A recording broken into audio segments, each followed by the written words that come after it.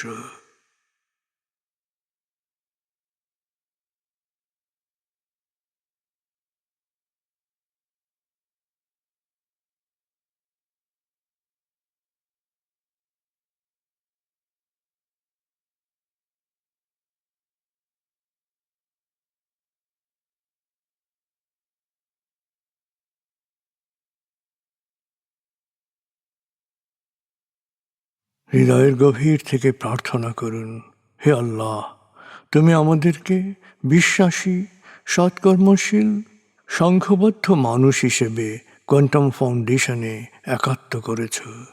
হে আল্লাহ, quantum ফাউন্ডেশনকে এ যুগের আলোকবর্তিকা হিসেবে, সহস্রাব্দের বাতিঘর হিসেবে কবুল করো। কোয়ান্টাম ঘরে ঘরে, মেডিটেশন ঘরে ঘরে, এ অনুরণন সার্থক করো।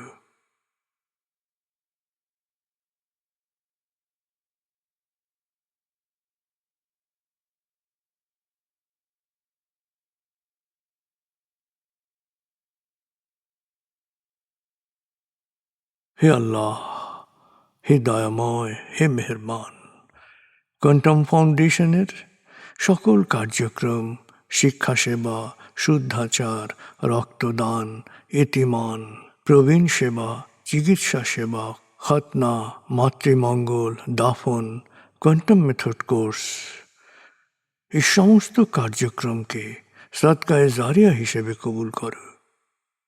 এই কার্যক্রমে যারা সেবা দিয়েছেন তাদের সবার জীবনকে বরকতময়, প্রশান্তিময় করে দাও।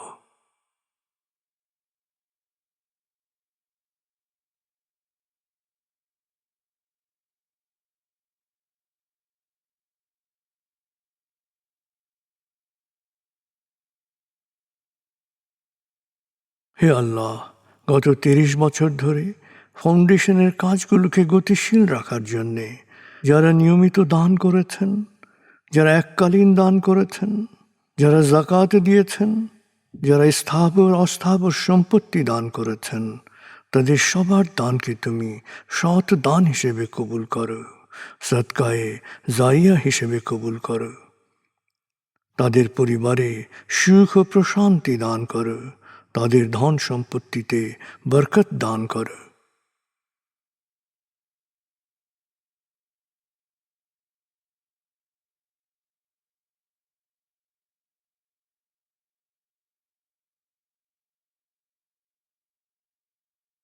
এবার দেশের জন্য দোয়া করুন, হে আল্লাহ, দেশের প্রতিটি মানুষ যেন প্রজ্ঞাপূর্ণ সিদ্ধান্ত নিয়ে নিজের কাজ সবচেয়ে ভালোভাবে করতে পারে, সবাইকে সে তৌফিক দাও। হে আল্লাহ, তুমি আমাদের তোমার বিশেষ অনুগ্রহ ভাজন জাতিতে পরিণত করেছ, অফুরন্ত অনুগ্রহ সম্পদ দিয়েছ, বিশ্বকে বিভিন্ন ক্ষেত্রে নেতৃত্ব দেওয়ার মতো মেধা ও মস্তিষ্ক দিয়েছ। আমরা যেন ভালো মানুষ, ভালো দেশে রূপান্তরিত হতে পারি, আমাদের সেই তৌফিক দাও।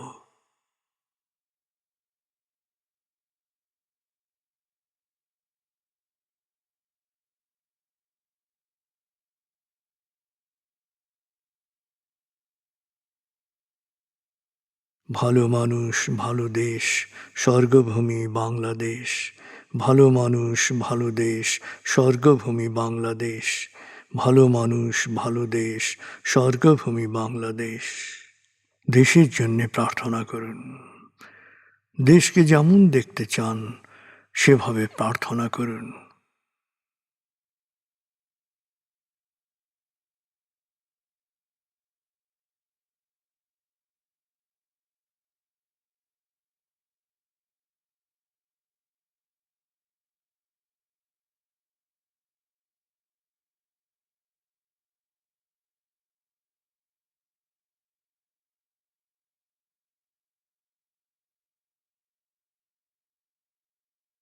হে আল্লাহ,